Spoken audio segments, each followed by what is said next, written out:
Kalalabas lang ng spoilers para sa chapter 413 ng Hunter x Hunter at napakatindi nito guys. Dito maire-reveal kung sino ang isa pang anak ni Beyond Netero. Maire-reveal kung paano pinabalak na patayin nitong si Hulkenberg si Benjamin, ang revelasyon kung paano naman ika-counter ni Benjamin ang curse na ginawa ni Beyond at ibalik, i-rebound ito sa kanya, at kung paano nila gagawin ni Fury Cove ang isa sa pinakamalupit na strategy para i-transfer ang kanyang consciousness papunta sa kanyang guardian spirit beast, therefore making him a spirit beast deity ng Kakin Empire. At hindi lang yan guys, tinatarget na dito na tapusin ni Prince Benjamin ang succession ritual sa loob lamang ng 9 hours. Habang tinatarget specifically si Prince Serednik at si Prince Camilla. Ang lahat ng yan at marami pang iba, tatalakay natin dito sa ating full chapter spoiler para sa Hunter x Hunter chapter 413. Kaya naman, siguraduhin nyo nang nakalike, nakasubscribe at na-ring nyo ng bell button. Kaya naman, wag na nating patagalin pa, let's go! Ang title ng chapter na ito ay Loyalty. At sa pinakaunang page guys, mafe-feature na nga dito ang ginaganap na funeral ritual para dito kay Hulkenberg. Tama kayo nang narinig? Kung previously, sa nagdaan na chapter na 411 and 412, ang pinag-uusapan lang natin ay ang tatahakin ng procession para sa funeral ni Hulkenberg galing sa Ministry of Justice papunta sa level 1 kung saan dito nga gaganapin ang ceremony. However, dito guys, mismong side text na ang nagsasabi, where is the funeral going to? Na para bang hindi dito sinasabi kung saan talaga dadalhin si Hulkenberg. Pero actually, alam naman natin guys kung saan. Alam natin kung saan dinala si Momose before. Ang mga pumanaw na prince, ang mga mamamatay na candidates para sa succession war ay dadalhin sa loob ng chambers kung saan dito nga ay nakita nating inilagay din si Momose before. Isa ito sa mga requirements ayon dito kay King Nasubi Hoigoro para mapili ang susunod na hari ng Kakin Empire. At tulad nga ng binanggit ni King Nasubi, once na mapili na nga ang susunod na hari, kasama din siya sa kakailanganing mamatay at isasakripisyo sa ritual na to. Also, once again, makikita na naman natin guys dito itong si Nugoy, ang assistant nitong si King Nasubi, na most likely once mapili na ang susunod na hari, itong si Nugoy ang gagawa ng paraan para kahit patay na itong si King Nasubi, may aalalay pa rin sa susunod na king. And also guys, time check na naman to. Ito ay 30 minutes before ipatupad ang special martial law.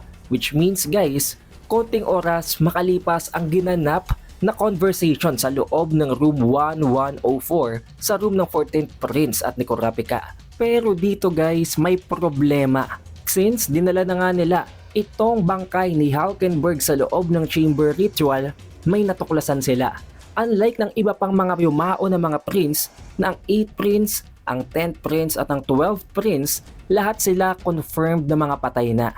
Pero nang isa lang nila dito ang katawan ni Hulkenberg, hindi pa nawawala ang flame of life nito. Which means, hindi pa talaga patay si Hulkenberg. Possible na patay na ang kanyang physical body pero pumapalag pa rin daw ang kanyang soul. Na ayon dito kay King Nasubi Hoigoro, up until now, he is still fighting. Meron pa rin daw siyang karapatan, may tsansa pa rin siya na manalo sa ginaganap na succession war. Magkakaroon naman guys ng switching of scenes at makikita natin ang POV dito nitong si Prince Benjamin. Hindi ko alam kung paano, pero ayon dito, para bang natuklasan nitong si Benjamin na hindi pa talaga patay si Hulkenberg. Possible na dahil yon sa confirmation na hindi pa talaga patay ang kanyang corpse na dinala sa chambers. Pare-pareho sila guys ng nakuha na idea mula dito. It only means na ang physical na body, ang vessel lamang nitong si Hulkenberg ang namatay at ang soul niya ay nandito pa rin sa loob ng Black Whale at pumapalag.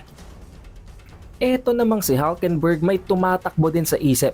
Ayon sa kanya guys, oo, nakuha niya na ang katawan ng leader ng personal bodyguards ni Benjamin, pero imposibleng magamit niya ito ng matagal. Dahil pag nagkaharap sila ni Benjamin, ang kanyang behavior, ang kanyang words of choice, ang lahat-lahat guys, mababasa yun agad ni Benjamin dahil katawan lang naman ang nakuha nitong si Hulkenberg kay Balsamilko. Mas kilala pa rin nitong si Benjamin si Balsamilko on a deeper level. Kaya for now, habang hindi pa siya bumabalik sa loob ng quarters ni Benjamin, kailangan niya mag-isip ng panibagong plano, panibagong strategy, panibagong hypothesis bago niya pa i-fire ang kanyang susunod na arrow. But at this point, na-realize na nitong si Benjamin kung paano possible nagwo-work ang ability nitong si Hulkenberg. Ano nga bang nag-iisang paraan para mabuhay pa rin ang soul nitong si Hulkenberg kahit patay na ang kanyang katawan? Nag-iisa lang yun guys, at yun ay ang soul swapping ability.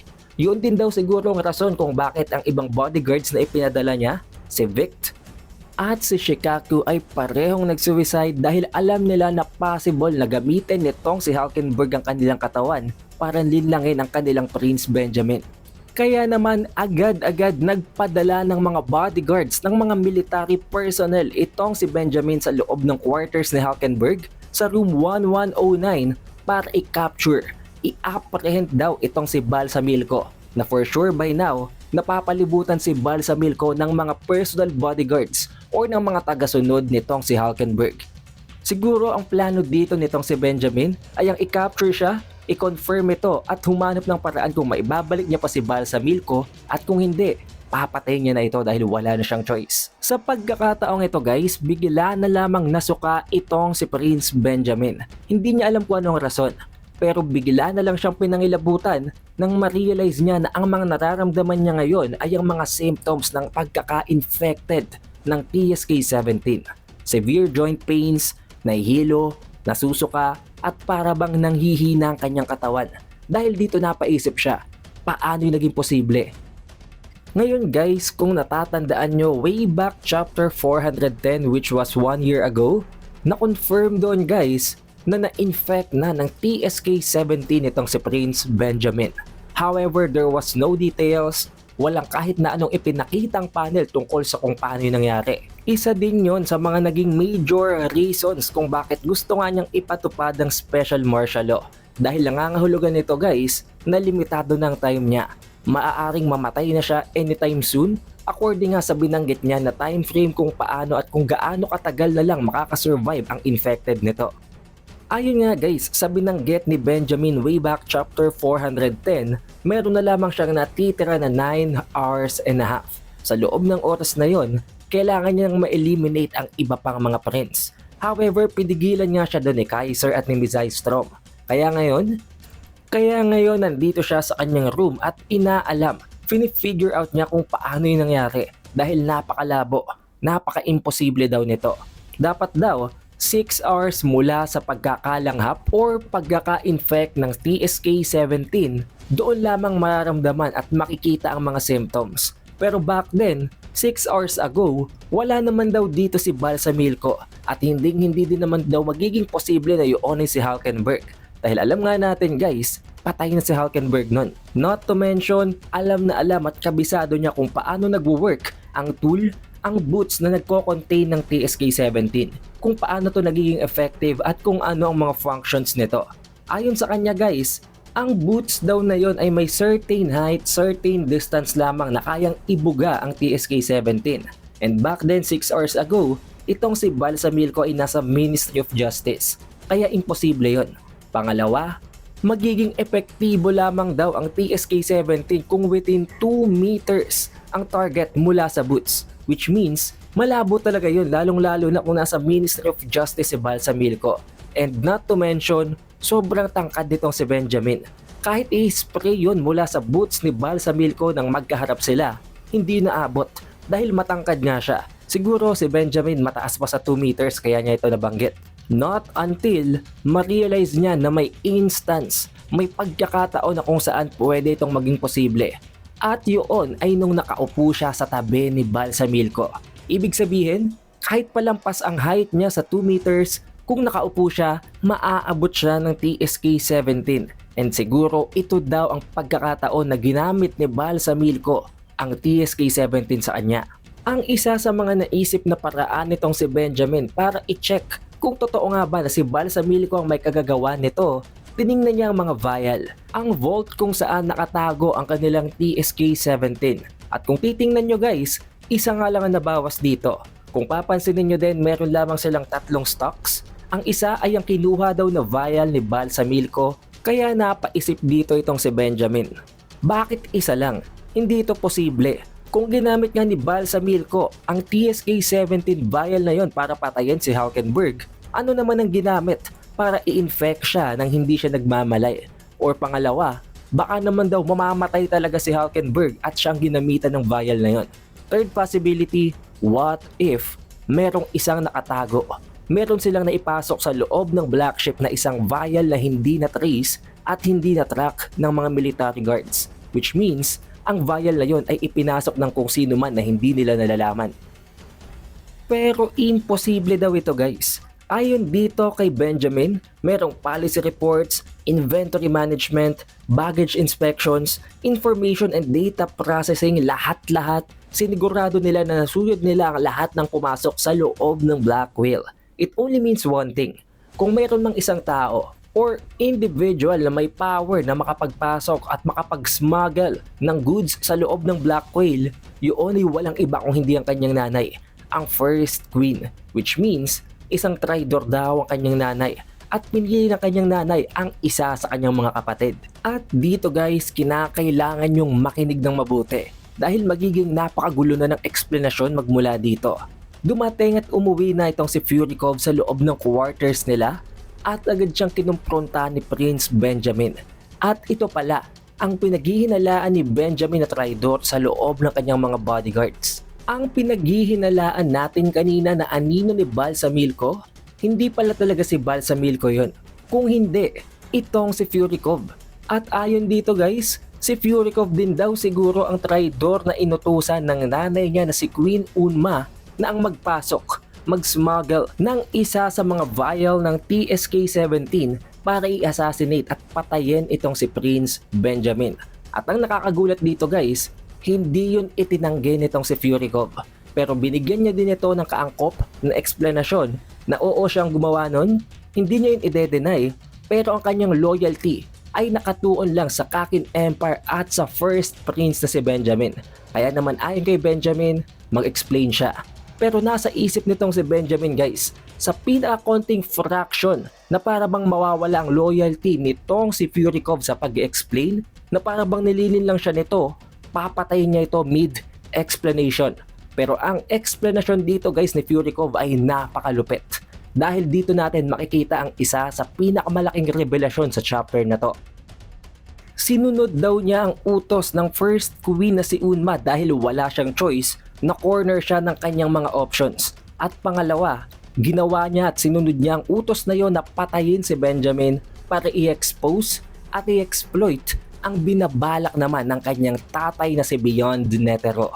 Tama kayo nang narinig guys, si Furikov ay ang isa sa mga cursed na mga anak ni Beyond Netero. At ang target ng curse na nakalagay kay Furikov ay si Prince Benjamin. Now, explanation guys. Unang-una sa lahat, i-explain ko na sa inyo na kahit na sino sa loob ng Hunter x Hunter, maging mga reader, maging content creator, wala pang alam sa kung anong ability ng Guardian Spirit Beast nitong si Prince Benjamin.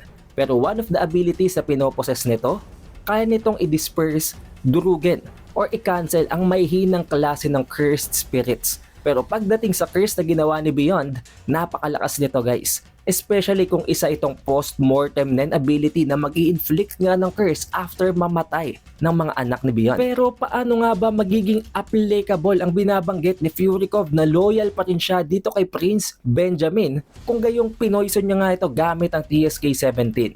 Ang binabalak pala ng First Queen na si Unma ay ang ipapanalo itong si Hulkenberg, which means talagang kinakampihan niya si Hulkenberg dito guys. Hindi lang aware itong si Benjamin. Ngayon, inutusan niya itong si Furikov na dalhin ng isa sa mga vial ng TSK-17, patayin si Benjamin at wala siyang choice. Dahil kung hindi niyo yung gagawin, mamamatay pa rin si Benjamin ng mas malala, mas mabilis dahil uutusan nitong si Unma si Beyond na patayin si Furikov. At alam niyo naman guys na yun ang trigger sa curse. Once na mamatay ang anak ni Beyond, ang target na prince ng curse na naka-inflict sa anak na yon ay mag-activate, which means immediate, instantaneous death para dito kay Benjamin. Kaya instead na hayaan niyang mangyari yon, sinunod na lamang niyang utos ng First Queen na si Unma. At hindi lang yon guys ang reason. Tulad ng binanggit ko kanina, hindi natin alam kung paano nagwo-work ang Guardian Spirit Beast ni Prince Benjamin, pero basing sa explanation na babanggitin natin dito, medyo makukuha na natin ang konting gist ng kung paano ito nagwo-work. Ayon kay Furikov, kung mamamatay itong si Benjamin dahil sa isang curse, pwedeng mawala at ma-deactivate din ang kanyang Guardian Spirit Beast. Tulad na lamang na kapag may namatay nga guys na isang prince, syempre anong mangyayari sa Guardian Spirit Beast nito? Possible na mawala na lang ito normally in most common cases. However, kapag namatay pala itong si Benjamin, there is a chance na ang kanyang consciousness ay matransfer or ma-reborn papunta sa kanyang Guardian Spirit Beast. Tama kayo nang narinig guys, possible yun na mangyari. Hindi ko din alam kung paano, kung anong mechanism, kung ano ang function ng kanyang abilities. However, kung matatandaan nyo guys, ang personal Nen ability nitong si Benjamin ay kaya niyang i-adapt, kaya niyang kunin, or para bang ipinapamana sa kanya ang Nen abilities ng mga members ng kanyang bodyguards. Siguro, by the same application, pwedeng mailipat niya ang kanyang ability or ang kanyang consciousness sa kanyang Guardian Spirit Beast. Now the problem is, kung mamamatay siya dahil sa isang curse, pwedeng ma-deactivate ang Guardian Spirit Beast na yon. Pero kung mamamatay siya on natural causes, like tulad na lamang ng poison ng TSK-17, possible na hindi mawala ang kanyang Guardian Spirit Beast at doon sila gagawa ng paraan para matransfer ang consciousness niya doon. By this way, mawawala ang kanyang physical body pero magiging siyang parang isang god na Nen Beast na patuloy na babantay at gagabay sa Kakin Empire. And not just that, once na mamatay daw ang isang target ng curse, nang hindi gumagana ang curse na yon, magbabounce back ito. Ibig sabihin, ang target nga nitong si Furikov ay si Prince Benjamin, pero kung mamamatay ito nang hindi dahil sa curse, nang hindi pa na-activate ang curse, uugtol or babalik ang curse na yon sa kung sino man ang gumawa ng curse, which means babalik ito kay Beyond. Now possible na ang babalikan or re-reboundan ng curse ay si Beyond or itong si Furikov. Pero ayon kay Furikov, wala na siyang pakialam as long as nagawa niya kanyang tungkulin. Rason kung bakit mas lalo pa siya ngayon pinagkatiwalaan itong si Benjamin. Kaya naman, humingi siya ng tawad. And for the rest of the time na hindi pa siya mamamatay, sa loob ng 9 hours and a half ay gusto niyang nandito lang si Furikov dahil ito na ang pinagkakatiwalaan niya ngayon. Dahil si Balsamilko nga, pinaghihinalaan niya na ginagamit na lamang nitong si Hulkenberg. At ang malala niyan guys, napakadaya pala ng ability ni Furikov. Tinatawag ito na Combo Master.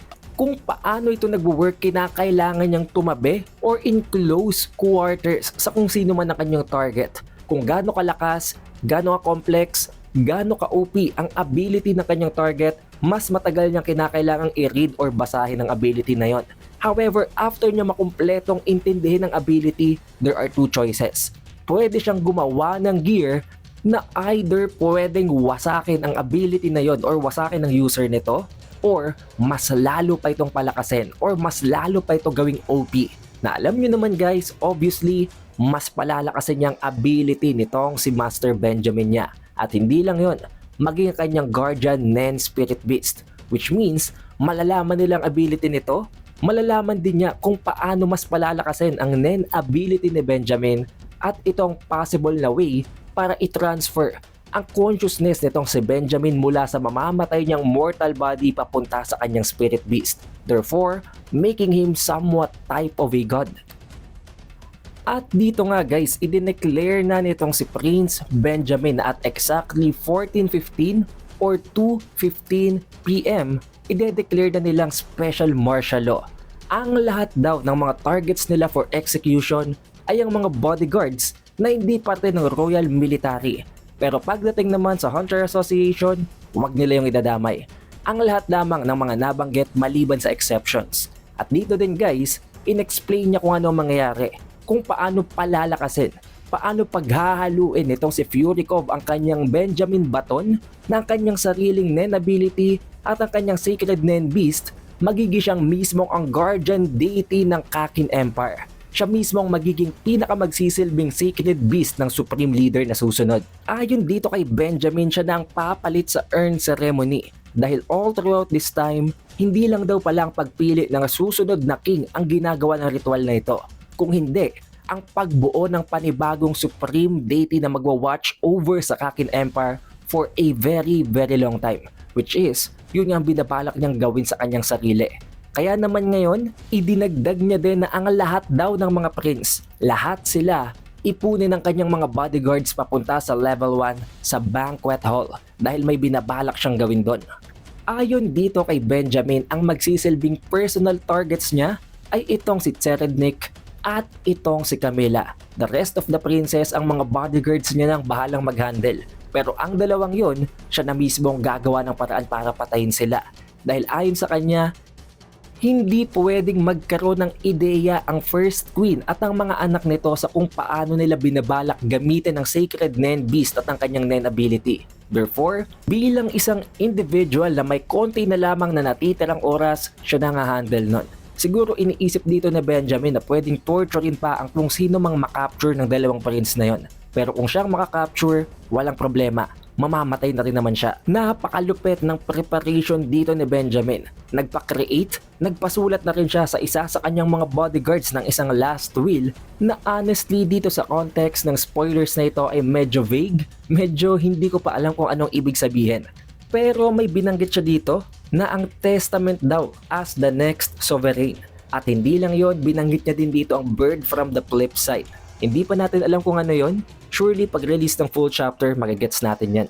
Ayon dito kay Benjamin, para i-check daw si Tserednik at itong si Camilla, it should take around 15 minutes. Which means, around 3 PM, dapat nakabalik na sila dito at alam na nitong si Benjamin kung anong susunod na steps para sa kanilang plano. And currently at this point of time, ito daw ang schedule nitong si Prince Camilla para mag-undergo ng foot massage. Isang bagay na hindi niya hahayaan na ma-interrupt ng kanyang ipinapatupad na special martial law. At iniisip niya din dito, oo siya nga handle doon. Pero medyo delikado daw yon dahil hindi niya alam kung paano nagwo-work ang Nen Beast nitong si Prince Camilla. Possible daw ito na isang counter type or an invincible type, which means kapag inatake niya ito matitrigger yon at pwedeng siya pang mamatay ng mas mabilis bago pa siya mamatay dahil sa TSK-17. Pero since nakuha nga niyang ability ni Muse, ang isa sa pinatay ni Camilla dahil sa kanyang Sacred Nen Beast, since medyo matagal na daw niyang ginagamit ang ability ni Muse, nag-evolve na ito. Pwede na siyang bumalik or para bang gamitin ang ability ni Muse bilang CCTV at titingnan niya kung anong nangyari sa encounter ni Camilla at nitong si Muse. At dito niya nga na-confirm na isang counter type si Camilla. Ang ability ng kanyang Nen Beast natitrigger bilang isang post-mortem Nen. After niyang mamatay, ang kanyang assailant, ang kung sino mang pumatay sa kanya ay tinatarget ng pusang yon at inihigop nito ang kanilang life energy para i-resurrect si Camilla.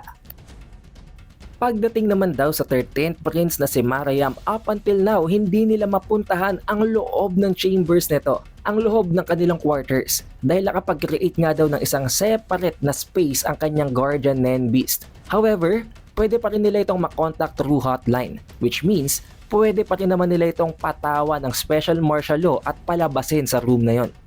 Pero for now, hahayaan na daw muna niya na itong si Satcho ang pupunta sa room nitong si Prince Camilla para sabihan nito na pinapatawag silang lahat ng mga prince sa loob ng room 1101, sa loob ng room nitong si Prince Benjamin. Kung hindi daw susunod itong si Camilla, si Rihan ang ipapadala niya. Na alam naman natin guys, napakadaya nito. Ang ability ni Rihan ang pumatay sa 8th prince na si Sale Sale. At hindi lang yon guys, hindi ko alam kung anong rason, pero in-exclude nitong si Prince Benjamin, si Prince Fugetsu sa mga ipinapatawag niya ng mga prince. And for the final double spread page guys, makikita na natin dito ang pinakalokasyon ng bawat prince, ang mga ipinadala na bodyguards nitong si Prince Benjamin at ang iba't ibang mga plano ng bawat side ng mga princess. Dito din guys nabanggit, sa loob ng 15 minutes, ipapataw na ang special martial law. At dito nagtatapos ang chapter 413. Syempre, hindi pa ganun kalinaw ang chapter na ito guys, since spoiler pa lamang ito, hindi pa official translations. Kaya naman para sa malinaw and confirmed na details, antayin nyo pa rin ang ating full chapter review which will be released by this weekends, either Saturday or Sunday guys. Siguraduhin nyo nang naka-like, nakasubscribe at na rin nyo ng bell button. It is the updated Weeb and I will see you guys on the next one.